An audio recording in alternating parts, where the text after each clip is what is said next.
They don't fear heroes. They fear her. Freren isn't just a mage. She is the end of demons. Watch until the end, dahil magbabago ang tingin mo sa kanya. Why are demons terrified of Freren? In the world of Susuno Freren, hindi lahat ng mage ay kinatatakutan.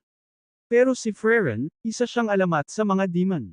Sa video na ito, malalaman mo ang tunay na dahilan kung bakit takot ang demon sa kanya. Paano niya pinatay ang libo-libong demons? Ang sekreto ng kanyang anti-demon magic. At bakit siya ang tinatawag na silent executioner ng demon race? Kung fan ka ng Freren, fantasy anime, at dark lore, this video will change everything. Don't forget to like, subscribe, and share kung gusto mo pa ng ganitong content. Kung ikaw ay isang demon, lalaban ka ba kay Freren, o tatakas ka? Comment below.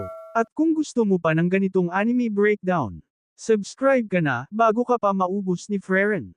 Hindi lahat ng mage ay kinatatakutan ng mga demon. Sa katunayan, marami sa kanila ang minamaliit lang. Para sa mga demon, ang tao ay mahina.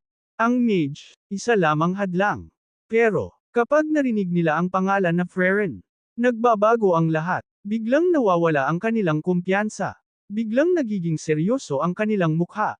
At minsan, natatakot sila. Pero bakit? Ano ba ang meron kay Freren na wala sa ibang mage? Para maintindihan ito, kailangan nating balikan ang nakaraan. Noong panahon ng digmaan, laban sa Demon King. Kasama si Freren sa Legendary Hero Party. Habang ang iba ay nakatuon sa laban. Si Freren ay tahimik lang. Hindi siya maingay. Hindi siya nagpapakita ng emosyon. Pero, isa-isa niyang pinapatay ang mga demon. Hindi lang basta pinapatay. Iniintindi niya sila. Alam ni Freren ang isang bagay na hindi naiintindihan ng karamihan. Ang mga demon ay hindi tulad ng tao. Wala silang tunay na emosyon. Wala silang empathy. Ginagamit lang nila ang salita para manipulahin ang tao. At dahil dito, gumawa si Freren ng isang desisyon. Hindi niya sila titingnan bilang nilalang na may damdamin, kundi bilang kalaban na kailangang lipulin. At dito nagsimula ang kanyang pagiging bangungot ng mga demon. Sa loob ng daan-daang taon, hindi tumigil si Freren. Habang ang ibang bayani ay tumanda at namatay, siya ay nanatili, at patuloy siyang pumatay ng mga demon. Hindi dahil sa galit, kundi dahil sa prinsipyo. Mas lalong naging delikado si Freren dahil sa kanyang magic. Hindi lang siya basta mage. Siya ay eksperto sa anti-demon magic. Isang uri ng magic na partikular na ginawa para puksain ang mga demon. Habang ang ibang mage ay gumagamit ng general spells, si Freren ay gumagamit ng magic na design para sirain ang existence nila. At dahil dito, kahit ang malalakas na demon generals ay hindi ligtas. May mga demon na nagtangkang labanan siya, pero karamihan sa kanila, hindi na nakabalik. Ang mas nakakatakot pa, hindi siya nagpapakita ng emosyon habang pumapatay. Walang galit, walang awa, parang normal lang sa kanya. At iyon ang dahilan kung bakit mas lalo siyang kinatatakutan. Dahil ang isang kalaban na walang emosyon, ay hindi mo kayang manipulahin. Hindi mo kayang takutin. Hindi mo kayang lokohin. At iyon ang kabaligtaran ng lakas ng mga demon. Dahil ang mga demon, umaasa sa panlilinlang, sa salita, sa takot. Pero kay Freren, walang epekto iyon. Para sa kanya, ang demon ay simpleng target lamang. At habang tumatagal, kumalat ang kanyang pangalan.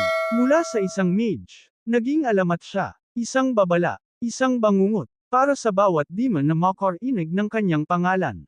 Iisa lang ang pumapasok sa isip nila. Kamatayan. Kaya sa tuwing may demon na makakaharap si Freren, hindi ito simpleng laban. Isa itong hatol. Isang laban na kadalasan, may iisang ending lang. At iyon ay, ang pagkamatay ng demon. Pero ang pinaka-nakakatakot na katotohanan, hindi pa ito ang buong lakas ni Freren. Dahil hanggang ngayon, patuloy pa rin siyang naglalakbay. Patuloy siyang natututo. Patuloy siyang lumalakas. At habang tumatagal, lalo siyang nagiging delikado. Kaya siguro, hindi lang siya kinatatakutan ng mga demon dahil sa kanyang lakas, kundi dahil sa isang simpleng katotohanan.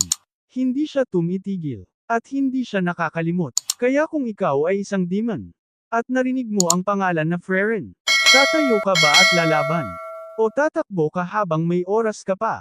At kung sakaling makaharap mo siya, sigurado ka bang makakaligtas ka? Hanggang saan ang kaya mong gawin para mabuhay? At kung dumating ang araw na makaharap mo ang isang tulad niya, handa ka na bang harapin ang sarili mong katapusan? Ito nga ba ang tunay na dahilan kung bakit takot ang mga demon kay Freren, o may mas malalim pa tayong hindi nalalaman?